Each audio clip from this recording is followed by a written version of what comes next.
दोनों प्रॉफिट्स की बात करते हैं। सबसे पहले बात करते हैं ग्रॉस प्रॉफिट की कि ग्रॉस प्रॉफिट किस तरीके से निकलता है। देखिए, ग्रॉस प्रॉफिट होता है आपका sales minus cost of goods sold. बड़े ध्यान से आराम से एक एक चीज आपको सुननी है और समझनी है। मैंने क्या लिखा? Sales minus cost of goods sold. जितने गुड्स बिके हैं उनकी कॉस्ट लेनी है, सारे गुड्स की नहीं लेनी। सपोज आप परचेज करके आए 100 यूनिट्स और एक यूनिट आपने 10 रुपए के हिसाब से परचेज करी, सेल्स हुई आपकी 80 यूनिट्स की और एक यूनिट आपने 15 की बेची। आपने कहा सर सेल्स वैल्यू जो है वो है 80 इंटू 15 1200, जबकि परचेजेस जो हैं वो है 100 इंटू 10 1000 और हमें 200 रुपए का प्रॉफिट हुआ। अगर आप ऐसा कहते हो तो आप एकदम गलत हो, ये रॉन्ग मेथड है। अगर आपने कहा कि सेल्स वैल्यू 1200 है और वो सेल्स वैल्यू 1200 है क्योंकि 80 यूनिट हमने सेल करी 15 के भाव से, यही था ना। परचेजेस, अगर आप सेल 80 यूनिट की ले रहे हो तो कॉस्ट ऑफ परचेज भी 80 यूनिट्स की लोगे। कॉस्ट ऑफ गुड्स सोल्ड मतलब 80 इंटू 10, तो जो प्रॉफिट्स हैं वो आपके कितने आएंगे? 400 आएंगे। ये आपकी ट्रू पिक्चर है। Sales minus cost of goods sold. Total value of purchases नहीं लेनी, जितने गुड्स सेल किए हैं उसकी कॉस्ट लेनी। ऐसा क्यों होता है बता सकते हो? क्यों गुड्स सोल्ड की लेते हैं, टोटल नहीं लेते? इसके पीछे कारण होता है, याद करो, आप बचपन में पढ़ते थे, मैचिंग प्रिंसिपल। मैचिंग प्रिंसिपल क्या कहता है? मैचिंग प्रिंसिपल कहता है cost should match the revenue. Cost वो होनी चाहिए जो, मैथ याद आ रही है मुझे, cost should match the revenue. Cost उतनी लेनी है जितना रेवेन्यू आपने जनरेट किया है। मतलब रेवेन्यू जनरेशन अगर 80 यूनिट्स का है तो कॉस्ट भी 80 यूनिट्स की ली जाएगी, वो 100 यूनिट्स की नहीं ली जाएगी। समझ में आता है? अब तो कॉस्ट ऑफ गुड्स सोल्ड लेना है। अब इसको हम निकालते कैसे, अगर समझे हम इन चीजों को थोड़ा सा। क्या मैंने परचेजेस 100 यूनिट्स की थी, बट यहां पर मैंने परचेजेस कितनी ली? 80 यूनिट्स ली। ठीक है, तो अब ध्यान से समझना जरा, मैं इसका फॉर्मूला बना के आपको सिखाता हूं। इसका फॉर्मूला ऐसा होता है opening stock plus purchases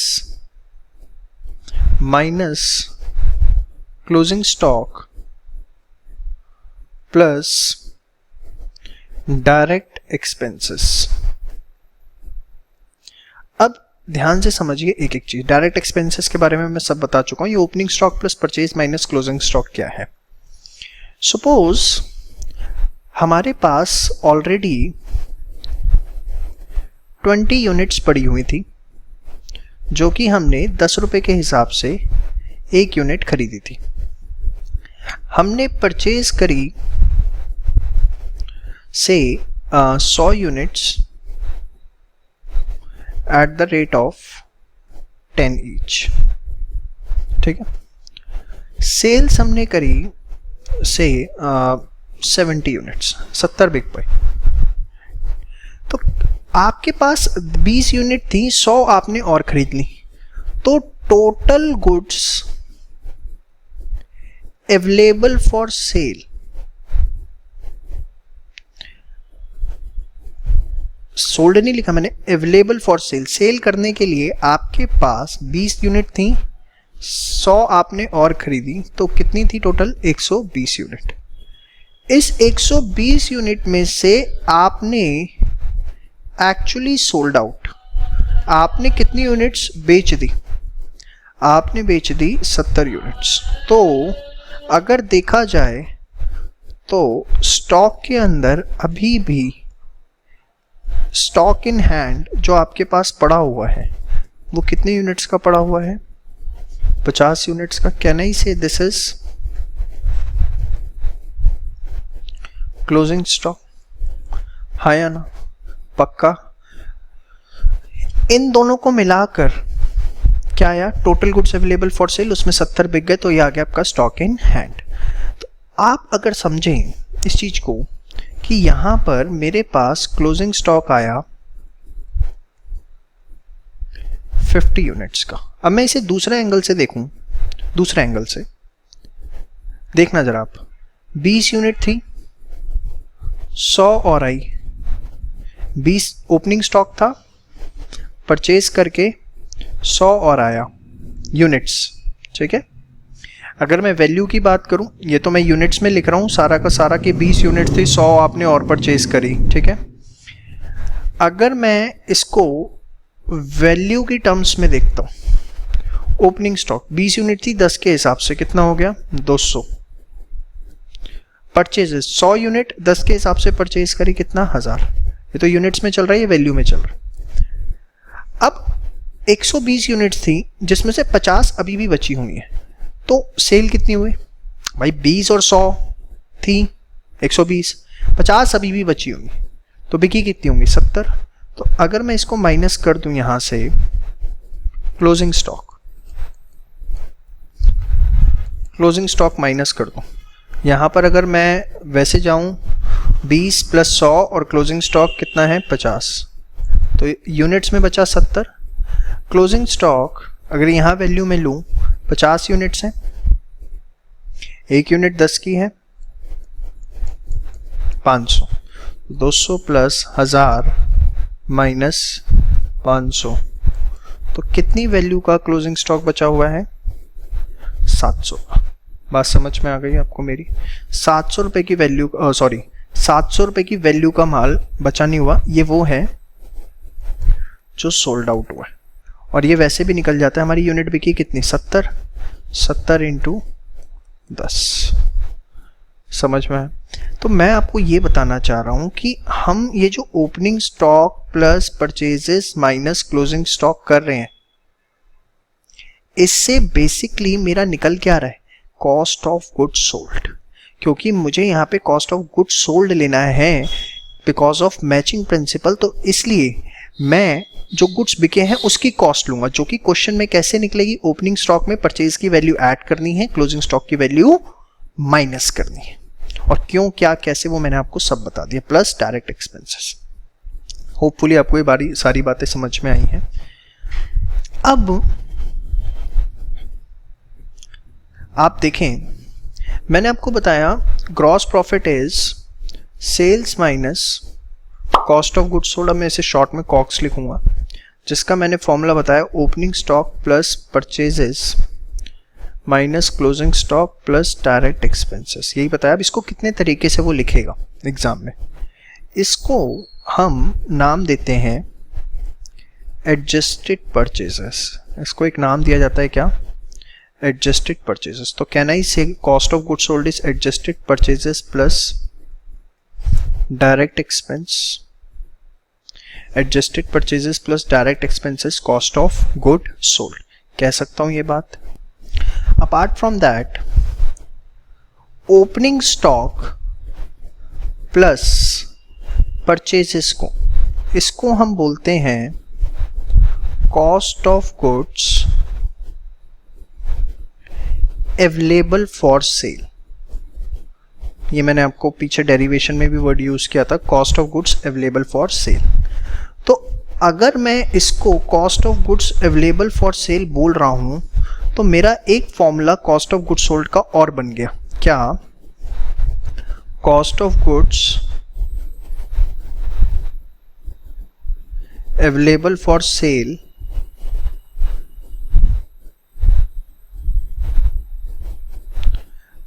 minus closing stock plus direct expenses. तो 3 फॉर्मूले आपके बन गए। और 3 फॉर्मूले क्या बने, मेन तो आपको ये पता होना चाहिए कि opening stock plus purchases minus closing stock. मैं इसको थोड़ा यहाँ डिलीट कर देता हूँ, कहीं आप कंफ्यूज हो जाओ। इसको तो हम क्या बोलते हैं, adjusted purchases. Opening stock plus purchases को हम क्या बोलते हैं, cost of goods available for sale. ठीक है, तो उसके बेसिस पर एक हमने और फॉर्मूला तैयार किया। तो first formula, second formula and third formula, तीनों बातें आपको पता होनी चाहिए। कब क्या गिवन है, किसमें क्या इंक्लूड है, उससे आपकी हेल्प होगी। होपफुली आपको मेरी बात समझ में आ रही है। ठीक है, देखिए अब अगर मैं बात करूं, ग्रॉस प्रॉफिट हमने निकाला, इसको हम ट्रेडिंग अकाउंट से कैसे निकालते हैं, ये तो आपने फॉर्मूले से समझा। इसके लिए हम बनाते हैं ट्रेडिंग अकाउंट। वैसे ट्रेडिंग P&L साथ साथ बनाना चाहिए, बट मैं भी आपको क्योंकि ग्रॉस प्रॉफिट पढ़ा है तो सिर्फ उसकी बात बता रहा हूं। यहां हमने लिखा ओपनिंग स्टॉक, यहां हमने लिखी purchases, sales, direct expense, closing stock.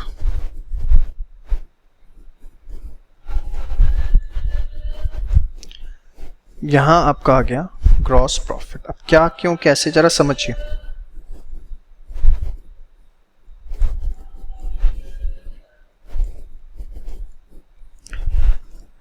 देखिए, कॉस्ट ऑफ गुड्स सोल्ड का फॉर्मूला क्या था, opening stock plus purchases plus direct expense minus closing stock, कुछ यही था। ये तीनों एक तरफ है, opening stock plus purchases plus direct expense. Closing stock opposite side है, तो इन 3 वैल्यूज में से ये माइनस हो गया, यस और नो। तो कैन आई से, अगर एक तरह से देखा जाए ये 3 वैल्यूज प्लस हो रही है, ये अपोजिट साइड है माइनस, तो बचेगा क्या, कॉस्ट ऑफ गुड्स सोल्ड। अब यहां क्या बचा, सेल्स। भाई ये 3 चीजें, इधर क्लोजिंग स्टॉक लिख के कॉग्स आ गया, इधर क्या है, सेल्स, तो आपका बचा क्या, ग्रॉस प्रॉफिट। समझ में आई बात। तो ये कोई फॉर्मेट यूनिक नहीं है, ये नहीं है कि आपको इसे रटना है, ये सारी चीजें मैं आपको बड़ी डिटेल के अंदर ऑलरेडी समझाता हुआ आ रहा हूं। समझ में आई बात। एक क्वेश्चन अगर आपसे सपोज पूछ लिया गया, या आपको सपोज सीधे उसने बता दिया कॉस्ट ऑफ गुड्स सोल्ड ही, तो आप सेल्स यहां लिख दोगे और कॉस्ट ऑफ गुड्स सोल्ड यहां लिख दोगे। क्वेश्चन मैं आपके साथ अभी इस पे क्लोजिंग स्टॉक पे लेटर ऑन डिस्कस करूंगा जब मैं एडजस्टमेंट्स पे आऊंगा। चलिए, होपफुली आपको यहां तक सारी बातें क्लियर है। अब बात आती है नेट प्रॉफिट की। ग्रॉस प्रॉफिट हमारा क्लियर हो गया, नेट प्रॉफिट। देखिए नेट प्रॉफिट कैसे निकलता है, ग्रॉस प्रॉफिट के अंदर से अगर आप सारे के सारे इनडायरेक्ट एक्सपेंसेस माइनस कर देते हो। इनडायरेक्ट एक्सपेंसेस 2 तरह के हैं, कौन कौन से, ऑपरेटिंग एक्सपेंस और non operating expense. Operating expense आगे 2 तरह के हैं, कौन कौन से, ऑफिस एंड एडमिन, याद करवाने के लिए बस बार बार लिख रहा हूं, सेलिंग एंड डिस्ट्रीब्यूशन गुड। तो अगर आप सारे के सारे इनडायरेक्ट एक्सपेंसेस माइनस कर देते हो, प्लस कर देते हो नॉन ऑपरेटिंग इनकम्स। अब ये क्या आ गया sir, non operating incomes. Non operating incomes क्या है, incomes other than sales. Incomes other than sale मतलब सपोज मैं एक स्कूल रन कर रहा हूं, स्कूल में बच्चे पढ़ने आते हैं, क्या देंगे, फीस। वो फीस तो मेरी एक तरह से रेवेन्यू रिसीट हो गई, वो मेरे लिए एक तरह से ऑपरेटिंग हो गया, बिजनेस करने की वजह से जो इनकम आ रही है। बट सपोज मैंने उसमें स्कूल में ही बैंक के लिए और कैंटीन के लिए थोड़ी प्रीमाइसेस लेट आउट कर रखी है, जिससे मुझको हर महीने रेंट आता है। तो जो रेंट की इनकम आ रही है वो क्या है आपके लिए, non operating income. Other than sale जितनी भी, आप ये समझो, जैसे रेंट रिसीव्ड, इन्वेस्टमेंट कर रखी है आपने, इंटरेस्ट आपको रिसीव हो रहा है, वो सारी की सारी जो इनकम्स हैं, इंटरेस्ट आपको रिसीव हो रहा है, वो सारी की सारी इनकम्स अदर देन सेल्स आपकी नॉन ऑपरेटिंग इनकम्स हैं। बात समझ में आ गई? तो ये आपका नेट प्रॉफिट है जो कि ग्रॉस प्रॉफिट के बाद निकलेगा। इसके लिए हम बनाते हैं प्रॉफिट एंड लॉस अकाउंट, जिसके अंदर जो भी आपका ग्रॉस प्रॉफिट आया वो आपने ट्रांसफर किया, प्रॉफिट क्रेडिट होते हैं। यहां सारे आपने इनडायरेक्ट एक्सपेंस जो भी हैं वो सारे लाइन से लिख दिए। अब नॉन ऑपरेटिंग इनकम है, वो भी आपके लिए फायदा ही है, नॉन ऑपरेटिंग इनकम। और वो नॉन ऑपरेटिंग इनकम के बाद जो आपका बचेगा वो क्या बचेगा? Net profit. और प्रॉफिट सारे के सारे किसको मिलते हैं? ओनर को। तो इसलिए वो उसकी कैपिटल में जाकर क्या हो जाते हैं? ऐड। ये आपका एक बेसिक फॉर्मेट है ट्रेडिंग अकाउंट का, P&L अकाउंट का। दोनों ऊपर नीचे साथ साथ बनेंगे, अलग अलग आपको बनाने की इसे जरूरत नहीं है। सारी बाइफर्केशंस A to Z जो हो सकती है वो मैंने आपको यहां पर बता दी। अब क्वेश्चन करने से पहले एक छोटी सी बात मैं आपको यहां पर बताना चाहूंगा, ध्यान से सुनिए। अभी तक इस डिस्कशन में आपने मेरे साथ पढ़ा प्रॉफिट दो तरह के होते हैं, ग्रॉस प्रॉफिट और नेट प्रॉफिट। और मैंने आपको हल्का सा एक आइडिया दिया कि ग्रॉस प्रॉफिट है क्या, नेट प्रॉफिट है क्या। अब मैं थोड़ा सा इसे और डिटेल में लेके जाऊंगा क्योंकि आपको काफी सारी चीजें यहां तक पता लग चुकी होती। बेटा अगर मैं प्रैक्टिकली बात करूं ना तो ठीक है, फाइनेंशियल स्टेटमेंट से हम दो तरह के प्रॉफिट निकालते हैं, बट प्रॉफिट तीन तरह के होते हैं, ग्रॉस प्रॉफिट, ऑपरेटिंग प्रॉफिट और नेट प्रॉफिट। और अब मैं बड़ी खुल के आपसे बात कर पाऊंगा कि तीनों प्रॉफिट्स के पीछे निकालने का मकसद क्या होता है। Very important question from theory point of view as well as from your practical knowledge point of view, so please listen to this carefully. ये मेरे निकलते हैं ट्रेडिंग अकाउंट से, ये मेरे निकलते हैं P&L अकाउंट से, और ये पता नहीं कब निकलते हैं, ये तो जब आप निकालना चाहोगे तभी निकलेंगे। ध्यान से समझो, ये तीन प्रॉफिट्स क्यों निकाले जाते हैं और किसके बेसिस पर क्या डिसीजन लिया जाता है वो मैं बात बताने जा रहा हूं। बड़े ध्यान से सुनिएगा, बहुत इंपॉर्टेंट है। और एक बार अगर आपने ध्यान से सुन ली, आई प्रॉमिस लॉन्ग लाइफ आप इसे कभी नहीं भूलेंगे। देखिए, ग्रॉस प्रॉफिट निकालने के पीछे पर्पस होता है main to find out whether it is worth to do to deal in goods and services। मतलब जो भी गुड्स एंड सर्विसेज, चाहे आप मैन्युफैक्चर कर रहे हो, चाहे ट्रेडिंग कर रहे हो, चाहे सर्विस प्रोवाइडर है, आपको उससे फायदा है या नहीं। एग्जाम्पल के तौर पर सपोज मैं टीचर्स को पेमेंट कर रहा हूं 90,000, रेवेन्यू मेरे पास आ रहा है बच्चों से फीस का 1,10,000, तो ठीक है, मेरी वेरिएबल कॉस्ट कवर अप हो रही है, मेरे day to day expenses cover up हो रहे हैं, हाँ या ना।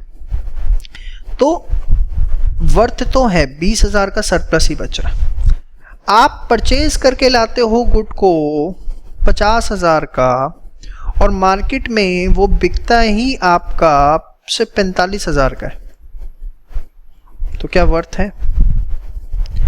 आपकी कॉस्ट ऑफ मैन्युफैक्चरिंग आ रही है गुड की 100 रुपए, आप उसे मार्केट में सेल ही 95 का कर सकते हो, क्या वर्थ है? तो वेदर जिस गुड में मैं डील कर रहा हूं उसमें डील करना वर्थ है या नहीं है, पहले तो ये पता लगता है ग्रॉस प्रॉफिट से। और अगर ये ग्रॉस प्रॉफिट की जगह ग्रॉस लॉस आ रहा है तो without thinking anything shut down the business. अगर ये प्रॉफिट नहीं आ रहा, ये लॉस आ रहा है, तो सोचना ही नहीं, गुड्स के अंदर डील करने का फायदा नहीं है, उसकी कॉस्टिंग ज्यादा है, उससे रेवेन्यू कम है। Ignoring all the losses, sorry, ignoring all other expenses. तो ग्रॉस प्रॉफिट है, तो ये फर्स्ट पॉइंट है जहां पर मुझे डिसीजन लेना है whether I should continue with the business और not.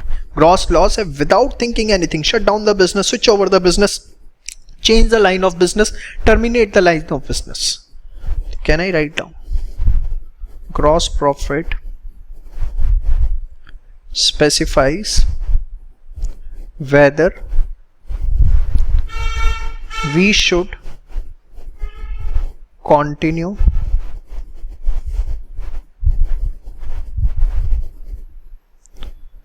with the business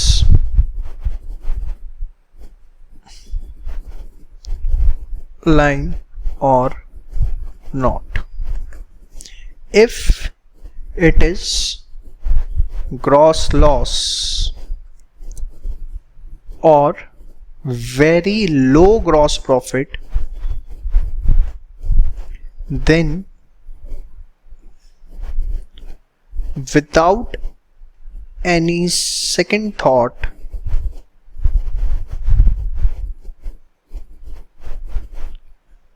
owner should shut down the business. Shut down the business line या terminate the business. अब आप एक चीज समझो, यहां पर कई बार लॉन्ग रन प्रोजेक्ट होते हैं, जैसे YouTube, फ्लिपकार्ट, Amazon। स्टार्टिंग में पता नहीं इन कंपनियों ने कितने सालों तक कितने हैवी लॉसेस बियर किए, क्योंकि उनका एक टारगेट होता है कि 5 साल तक हमें लॉसेस बियर करने, सिर्फ कस्टमर टारगेट बनाना है। तो वो वहां पर ग्रॉस प्रॉफिट को नहीं देखते, क्योंकि उनका बड़ा लॉन्ग रन प्रोजेक्ट होता है। अगर आपका लॉन्ग रन प्रोजेक्ट है तो फिर ग्रॉस लॉस की भी अहमियत खत्म हो जाएगी। अब देखो ना भाई, YouTube ने फ्री वीडियोस दिखाई पता नहीं कितने सालों तक, लोगों को हैबिचुअल बनाया। Once the people get habitual, now YouTube is earning huge amount of money.